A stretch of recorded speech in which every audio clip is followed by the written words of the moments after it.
Hello,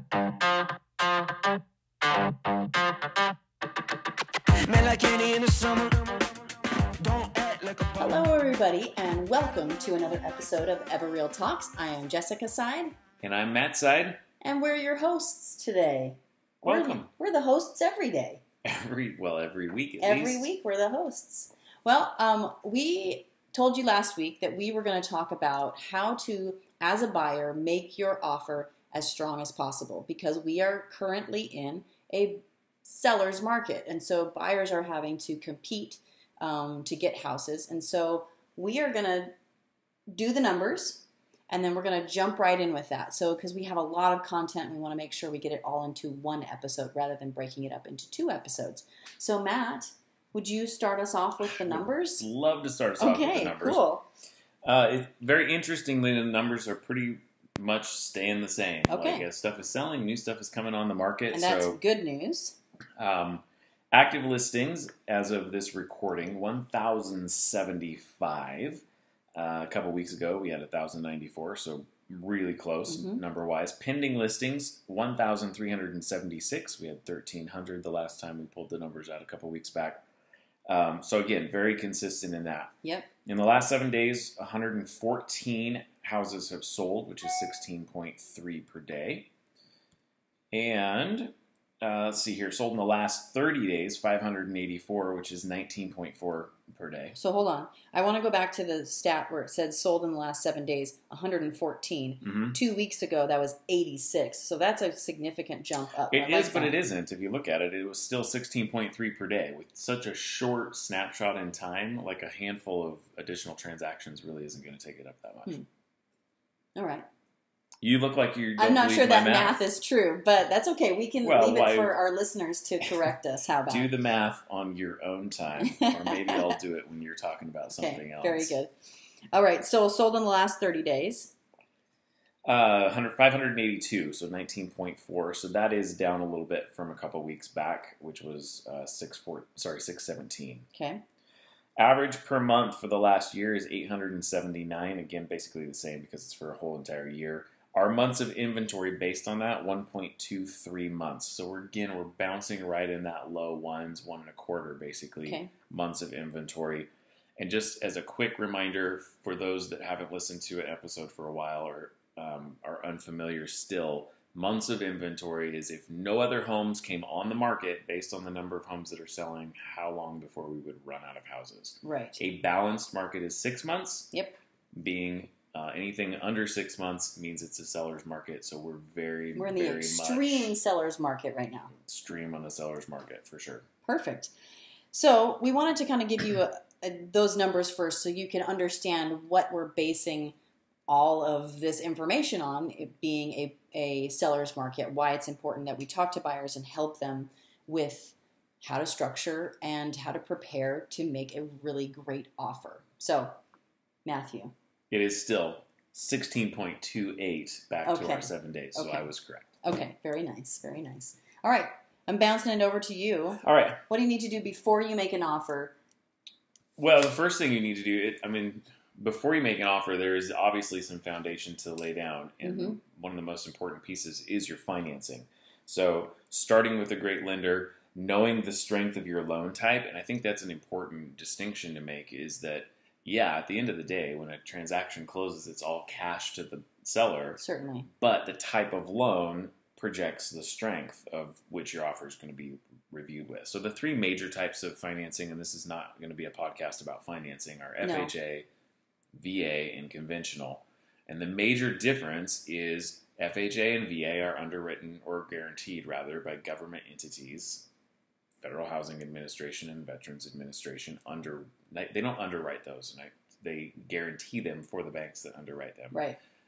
But they can tend to be very picky about condition of house, and that really, if we're looking, and all of this is looking through the lens of a seller. Correct. If I'm looking at multiple offers, and one of them has an FHA lender, and the other one is conventional, who is not going to be as picky, then if all things are the same, I'm going to go with conventional. Right. And so that's the difference. And so because this whole thing, what we are trying to do, what we're aiming for is removing as many hurdles for the seller as possible.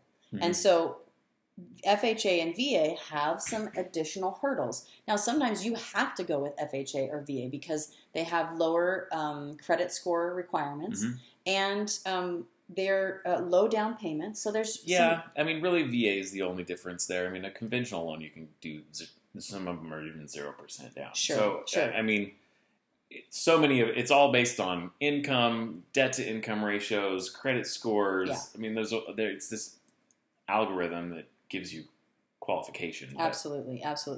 So, but that's the differences between those. So now let's talk about a great lender and what makes a great lender, because it's not just the institution, it's the actual person that you're working with. So number one on my list is experience. Now, that is not to dog anyone that just got into the lending world, but I will say that someone that knows their stuff, when something goes wrong in a transaction, they have the depth of understanding to be able to say, okay, let's change this, move over here, do this, and now we can still move forward. Move forward with the loan. If you have someone that doesn't have the experience, a lot of times they'll go, yeah, sorry, it's just not going to work out, and they'll move on. And so experience is important. Sure. If they've been through the problem before, then now they've got an ability to figure out what that problem might look like ahead of time. That's right. And make quick changes as necessary.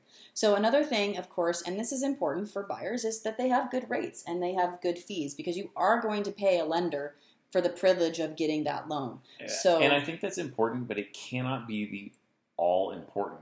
Like, at the end of the day, is that lender and their experience and their processing and all of the things that they bring to the table going to get the deal done? Yes. And that comes back to reputation as well, and being able to, as far as I'm concerned, as a real estate professional, that lender is a very important part of this team. And I'm going to do it. I'm going to dog on Quicken Loans and E-Loans and places where they're... Rocket Mortgage. Because I've had way too many experiences where, they're super hard. They're great to get a hold of when they're selling you the loan, but when they're processing you the loan, they are terrible at getting a hold of you, and they just don't understand the market that you're in. I've had E-Loans in the past, or I'm going to call them E-Loans. I'm not saying that particular company, but one of those companies that basically required that the seller paint the house in the middle of winter. And we could not convince them that that was not a possibility. And any lender in Spokane would be able to do what's called an escrow holdback. And their base was in Texas. Yeah, so when that's you're in not Texas a thing. or you're in California. Yeah. And the other thing you have to remember, and again, we are going to dog on those big companies, because the reality is that they're in a call center, and it's all about volume. If you're doing 150 loans a month and you're getting tiny margins on that, I don't care if this deal doesn't close. It was a $300 bonus, whatever. I'm going to go to the one that does close. And we know this from our friends that worked in that. Aaron Tilbury worked in one of those big lenders, and he would just slam loan through. He'd do 200 or 300 loans in a month. Right. So we don't like those guys. We do like local lenders. I'm sure the people are nice. I'm sure they're great. Local lenders are awesome. And ask your realtor, because when a realtor says to you, you should use this person, ask them this question: how many loans have you closed with them? Because is this a relationship that's brand new, and so they have no experience with that person? Because you have to understand that, you have to make inroads, right? That lender needs to get themselves a reputation, but do you want them gaining their reputation with you, or do you want to go with someone that already... I mean, it's just the reality. We all had to start someplace, but... I know. I mean, experience is important. Yeah. And fortunately, we had done dozens of real estate transactions on our own before we became licensed real estate brokers. And so that has helped us. I mean, we didn't have to necessarily cut our teeth brand new. And we get it. Yeah, new people are going to start. Maybe the next best question is, who's your mentor and how long have they been in the business and how closely are they helping you through this process? That's good. That's good. So here's one thing you want to do. Compare rates. Don't be afraid to compare rates. Even if I, as your real estate professional, give you a lender, I expect that you're going to go out and shop a little bit and make sure that you're getting a good rate, a good term, but again, not with Quicken Loans and stuff. just so you know, we call it the 2-week window. Within 2 weeks, you can have, 2 or 3 people pull your credit, and it's only going to count against you as one, because the credit bureaus will look at that and go, oh, they're shopping for a loan. They've obviously gone to 3 different lenders, same type of lenders, same type of loan. It's not going to ding you 3 times. But if you go this month and check somebody out, and the next month and check somebody out, and the next month, well, now you're getting dinged 3 times, and that's really going to hurt your credit. It can impact your credit, for sure, so you want to do that. My last thing on picking your lender is make sure that you click with them, too. I mean, I think... Sure. And get a second opinion on that rate, because the one thing that is also true, being a former lender myself, I understand that all a lender has to do is tweak certain numbers on their estimates, and it can look like you're paying lower dollar amount in fees in order to get that loan, but the reality is all they did was say that it was going to close on the last day of the month, so your prepaids are 1 day instead of the 2 weeks that they probably should be averaging. So there's just, again, reputation, pricing is important, but getting the loan done and somebody that you feel like is going to take care of you and be responsive through the process are even more important than a micro rate. Yeah. So within that, then you pick your lender, get a pre-approval letter. Sellers don't want offers without pre-approval letters, especially in a market like this. I have seen people get 7 or 8 offers, right? And you think, oh, that's great. The seller gets overwhelmed with that. And a lot of times they will take the road of least resistance, and that would be somebody who already has a pre-approval. I mean, that's huge. And so I've seen people in this lose market, out. Sellers aren't even going to look at I don't believe sellers are even going to look at your offer without a pre-approval. So. Yeah. It shows that you're not even ready. You're not prepared. They don't even know if you can get this loan. Right. So the things that you need to know as a consumer is you need to know what type of loan you're getting. You need to know what you should expect for your down payment. So how much are you coming to the table with? What are your closing costs going to be? In addition, so you've got 2 costs. You've got your down payment and you've got your closing costs. And there's a lot of fees in there. So you're going to need to know how much that is. You also need to know how long is it going to take me to close. So this is all information you're going to need to have. The other thing with closing costs, and kind of the final thought on that, is do you need help with that? Because you can ask the seller to help you, and we'll talk in a minute about offers and what the strengths of offers are and different things. But if you know that you need help, then that's something that your real estate broker needs to know about, so we can structure that into your offer. Perfect. All right. So the next thing in prepping to put an offer together is who you hire. Yeah. I'm going to let you talk about that. Well, hiring I'm calling it a hardworking realtor. And there's a lot of things that you need to know when it comes to hiring a real estate professional. Number one, they really need to know what they're doing. Again, experience comes in there, but experience isn't always the thing. You want to make sure that they understand the forms. It's going to be hard for you to know that other than reputation. Asking them some questions. How many houses have they closed recently? How long have you been in the business? Are you a full-time real estate broker? And again, coming back to maybe you want to give someone a chance who's only been in the business for a year. Who do you go to when you need help? Because obviously I've got realtors that work with me, and those ones who ask me the most questions are the most successful because they're learning every day. They're figuring things out. They're not just kind of going out there on their own and trying to wild, wild west kind of a thing. They're asking questions. So that's important that they've got someone, a mentor, someone that they can go back to, just like we talked about with the lender. Another thing I like to say is your realtor willing to fight for you? Because they need to have that scrappiness. But you don't want the kind of fighter that turns everybody else off.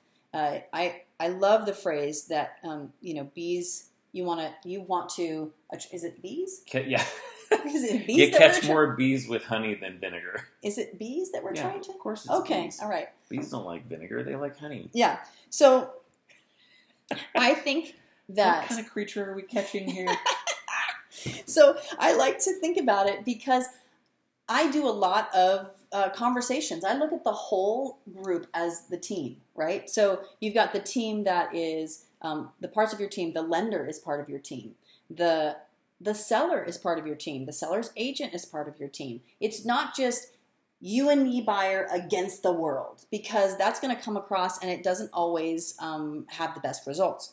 So I try and treat everyone in the team with, in the process, with respect. I try and gain the trust of those people. And here's how you figure out if an agent's going to do that. It's the way they treat you, the way they talk to you, the way they talk about other people. Yeah.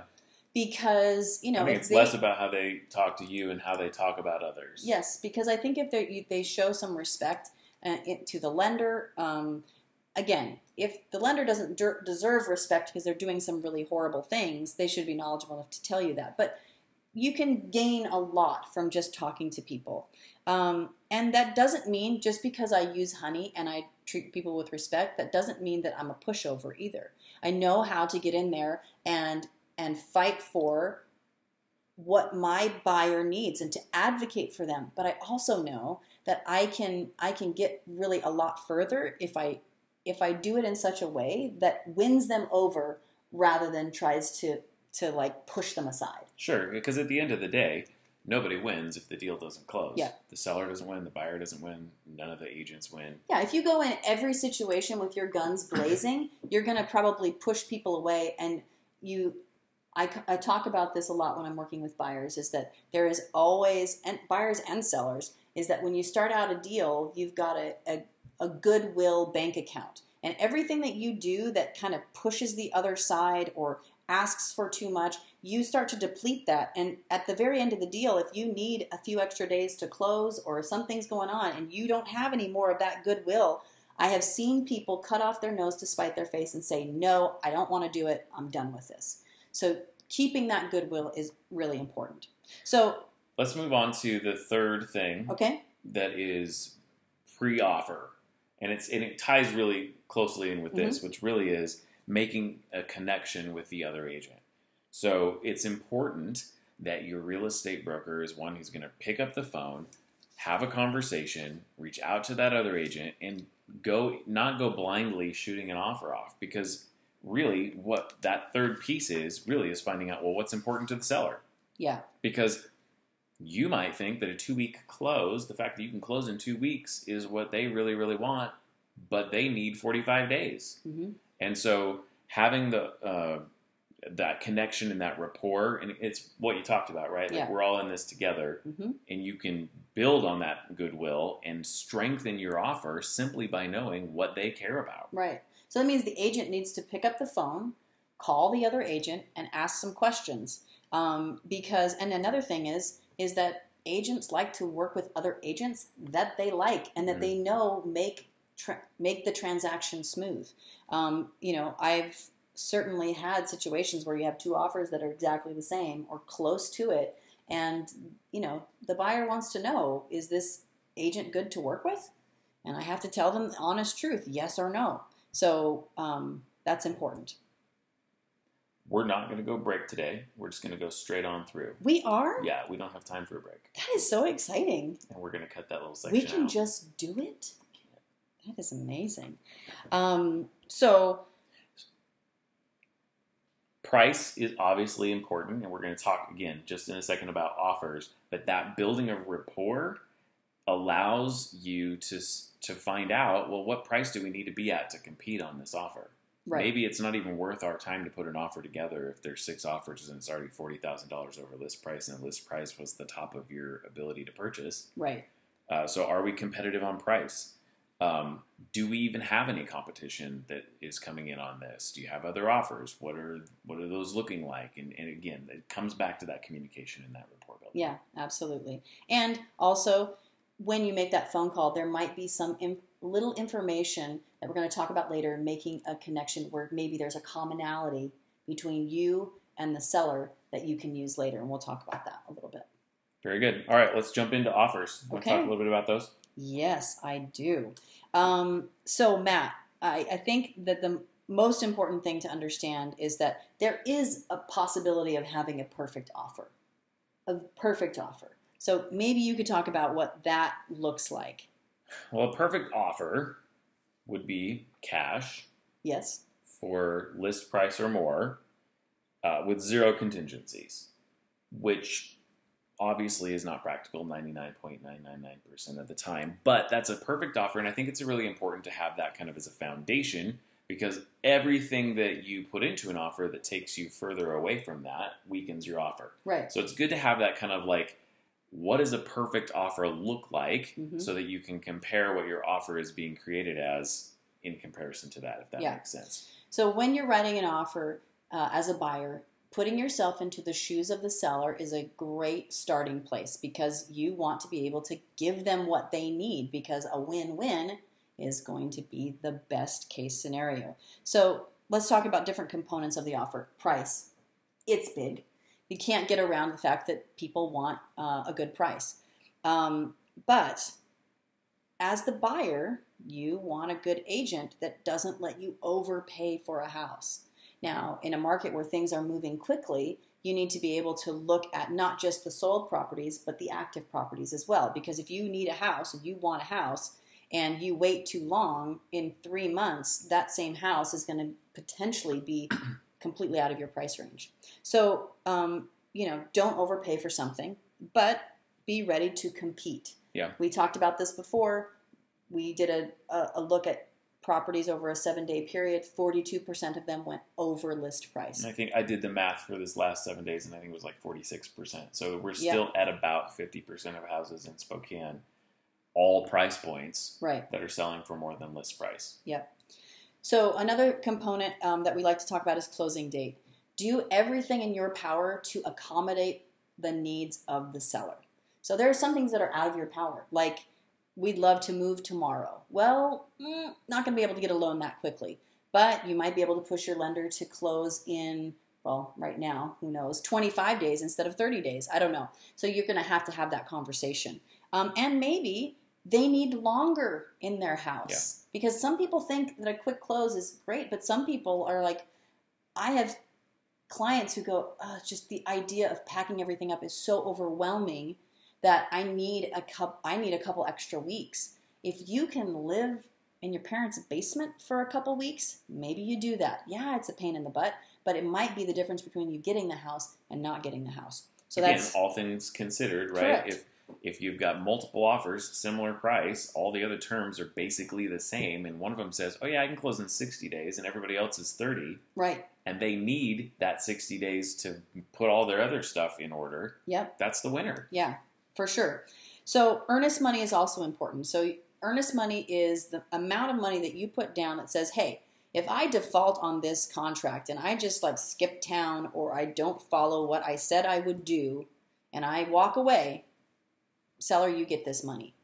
So you want to have some skin in the game. You want to show them that you're serious. If you're buying a $300,000 house and you're putting $500 down, and they're looking at that compared to other people who are putting $3,000 and $4,000 and maybe even $6,000, not down, as earnest money. I want to make sure there's a differentiation between the down payment and the earnest money. They're going to look at that and go, oh, that person is more serious than this $500. I've had people laugh, like sellers laugh when they see earnest money like that.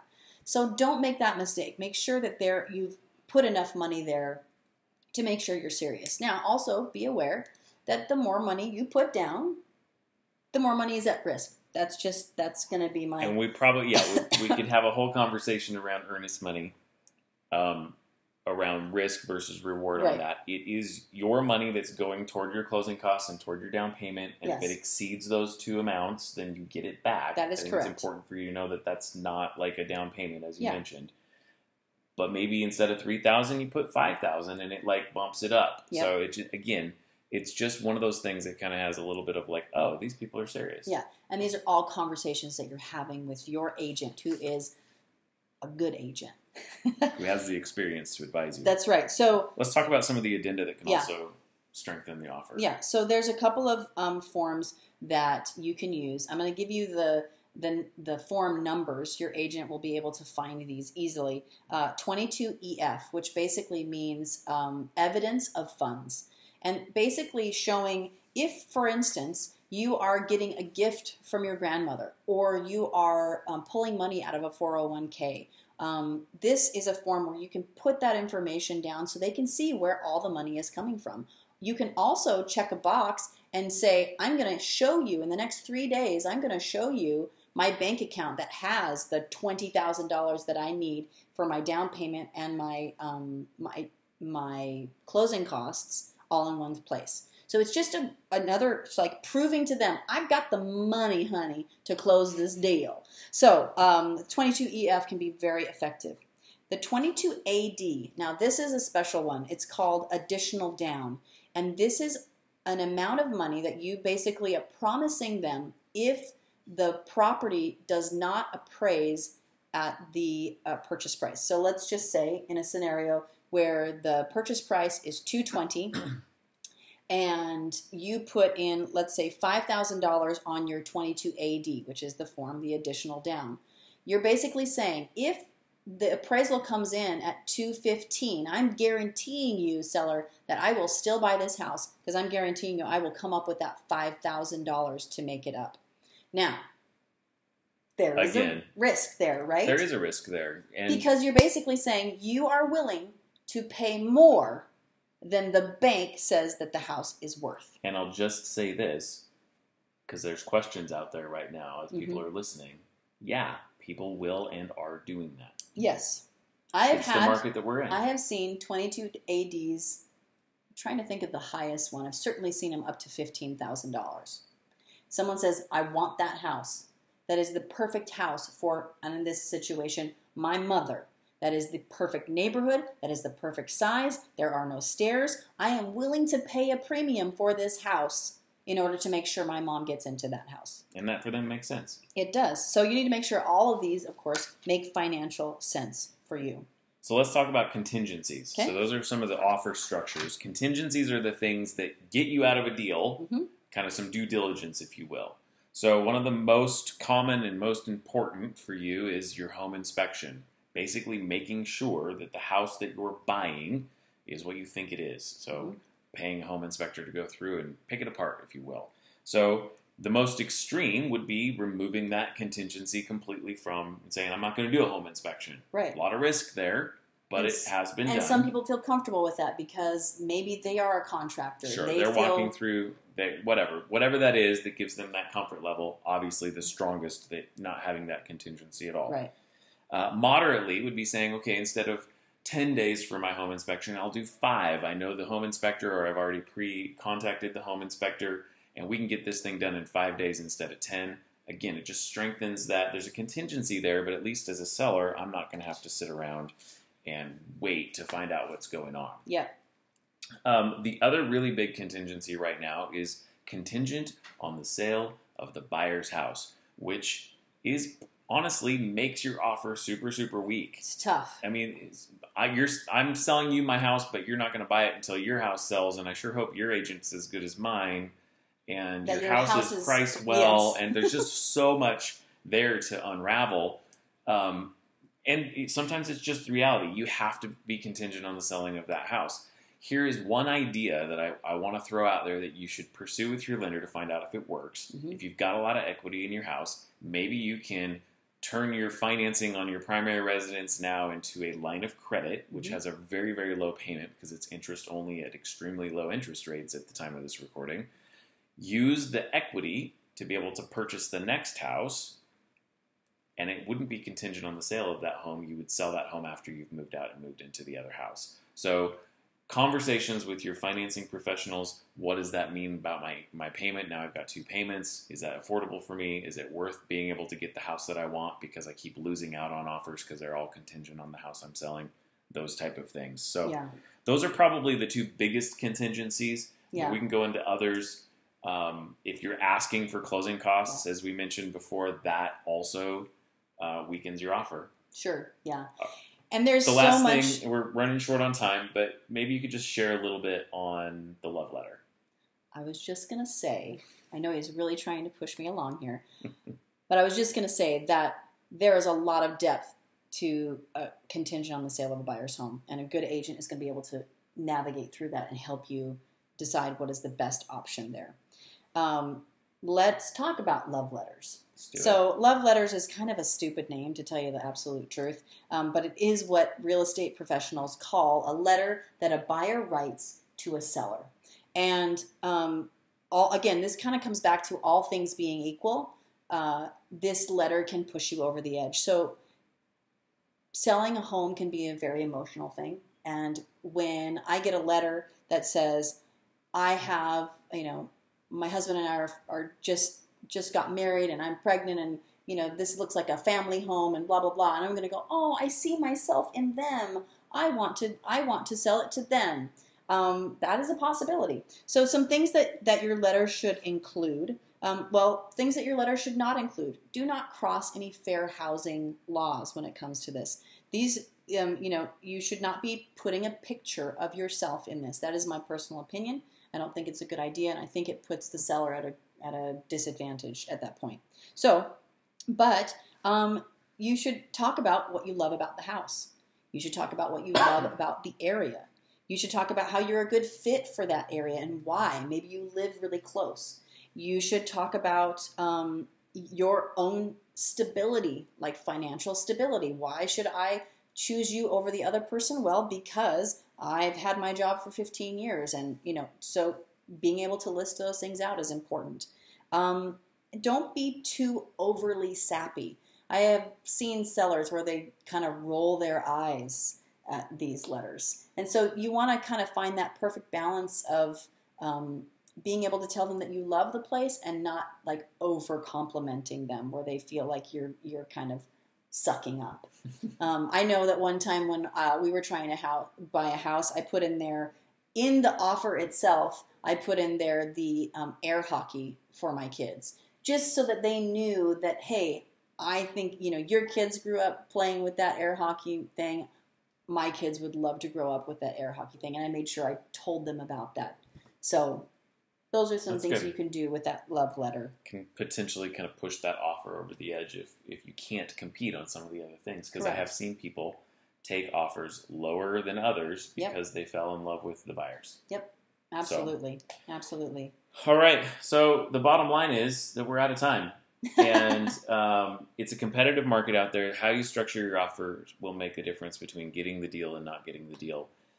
Send us questions. We'd love to help you in this process. You can find us at EvoReal.com. You can email us at ask@EvoReal.com and find us on all the social medias. If you're watching us on YouTube, there's your logo. So, hey, thanks for joining us, everybody. I hope this was helpful. We'll talk with you next week. Take care now. Bye.